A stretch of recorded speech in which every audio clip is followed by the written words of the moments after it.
Hello दोस्तों, हमारे channel divine संसार में आपका एक बार फिर से स्वागत है।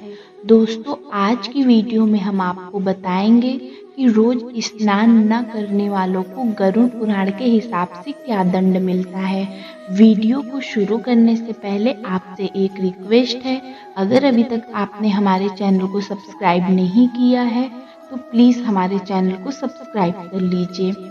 दोस्तों, यूं तो स्नान करना या न करना इंसान की अपनी मर्जी है, परंतु हिंदू धर्म शास्त्रों में स्नान से जुड़ी कई क्रियाओं का वर्णन किया गया है, जैसे मनुष्यों को कब स्नान करना चाहिए या फिर किस समय स्नान करने से मनुष्य अपना धन, वैभव और ऐश्वर्य सब कुछ गंवा देता है।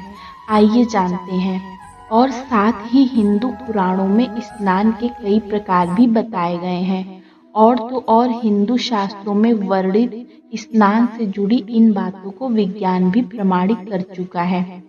तो दोस्तों, आइए जानते हैं कि किस समय स्नान करने से कोई भी मनुष्य अपना संपूर्ण जीवन सुखपूर्वक व्यतीत कर सकता है और स्नान न करने वाले मनुष्यों को जीवन भर कैसे दुखों का सामना करना पड़ता है।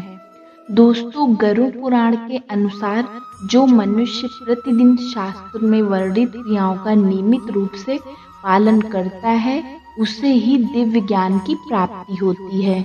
गरुड़ पुराण में बताया गया है कि मनुष्यों को ब्रह्म मुहूर्त में उठकर धर्म और अर्थ का चिंतन करना चाहिए। दोस्तों, प्रातः काल स्नान करने से मनुष्य को लौकिक और पारलौकिक फलों की प्राप्ति होती है।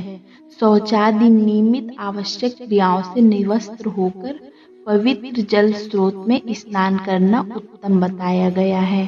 प्रातः काल स्नान करने से पाप कर्म करने वाले मनुष्य भी पवित्र हो जाते हैं, इसलिए यत्न पूर्वक प्रातः काल स्नान करना चाहिए।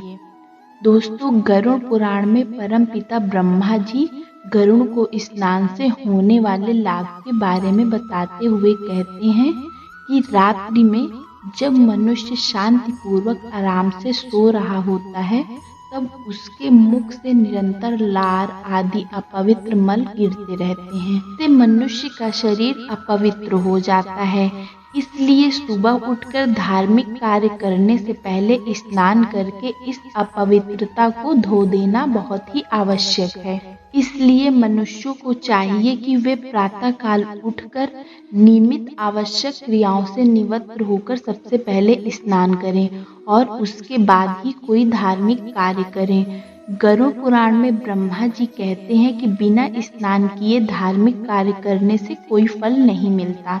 इसके विपरीत बिना स्नान किए धार्मिक कार्यों को करने वाला व्यक्ति गरुड़ पुराण में पापी माना गया है। उसके बाद ब्रह्मा जी कहते हैं कि वैसे तो स्नान न करना पाप की श्रेणी में नहीं आता, लेकिन प्रतिदिन सूर्योदय से पहले स्नान मनुष्य का धर्म कार्य माना गया है। साथ ही ब्रह्मा जी कहते हैं कि यदि कोई व्यक्ति बिना स्नान किए अपने नए दिन की शुरुआत करता है तो उसका कोई काम नहीं बनता।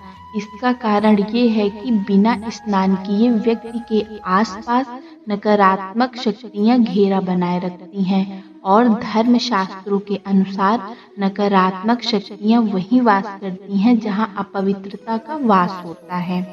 इसलिए गरुड़ पुराण में कहा गया है कि जो व्यक्ति प्रतिदिन स्नान नहीं करता वो अनजाने में ही सही बुरी ताकतों को अपनी ओर आकर्षित कर लेता है। दोस्तों, गरुड़ पुराण में अलक्ष्मी, काल, करुणी, क्लेश, द्वेष, त्रुटि जैसी ताकतों को अनिष्टकार शक्तियां बताया गया है। इन शक्तियों में काल करुणी विघ्न डालने वाली शक्ति है, अर्थात जो व्यक्ति रोज स्नान नहीं करता उसके कार्यों में विघ्न आने की प्रबलताएं बढ़ जाती हैं। वहीं इस पुराण में अलक्ष्मी का भी जिक्र कहा गया है। दोस्तों, हिंदू धर्म में अलक्ष्मी देवी को माता लक्ष्मी की बहन माना गया है, परंतु देवी लक्ष्मी से विपरीत अलक्ष्मी को निर्धनता की देवी कहा गया है। गरुड़ पुराण के अनुसार प्रतिदिन स्नान न करने वाला व्यक्ति कभी धनवान नहीं होता, क्योंकि उसके घर में अलक्ष्मी का वास होता है। स्नान न करने वाला व्यक्ति के हाथ अक्सर असफलता ही लगती है और वह यश की प्राप्ति नहीं कर पाता।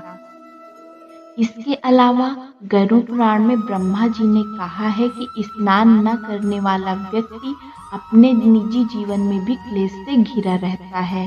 साथ ही ये भी माना जाता है कि स्नान करने से दुःस्वप्न और दुर्विचार से होने वाले पाप भी धुल जाते हैं और मनुष्य अपने दिन की शुरुआत इन पापों से मुक्ति पाकर करता है।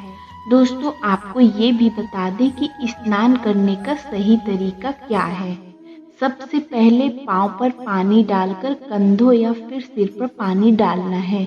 यही कारण था कि पौराणिक समय में मनुष्य नदी या तालाब में स्नान किया करते थे, क्योंकि नदी या तालाब में पहले हमारे पांव भीगते हैं, फिर बाकी शरीर। स्नान की ये विधि पौराणिक और वैज्ञानिक दोनों लिहाजे से ही मान्य है। दोस्तों, गरुड़ पुराण में स्नान करने के 6 अलग अलग तरीकों के बारे में भी बताया गया है।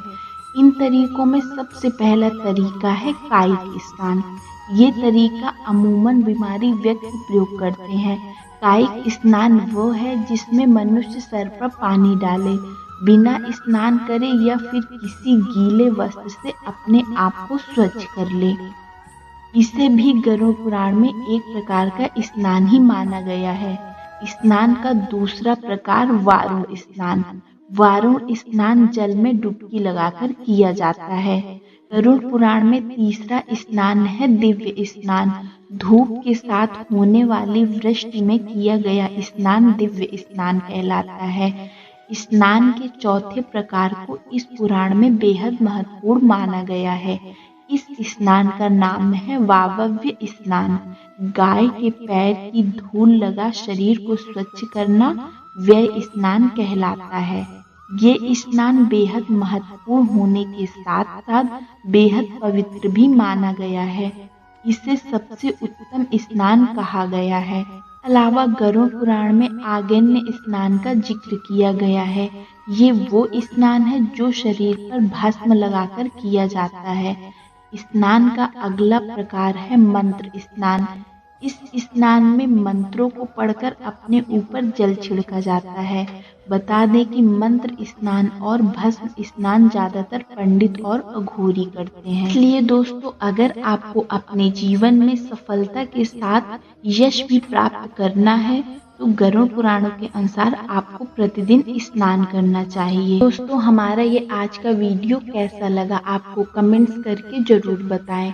और अगर वीडियो पसंद आया हो तो प्लीज़ वीडियो को लाइक करें, चैनल को सब्सक्राइब करें और बेल आइकन को प्रेस करें ताकि आने वाली वीडियो की नोटिफिकेशन आप सबको मिलती रहे। धन्यवाद।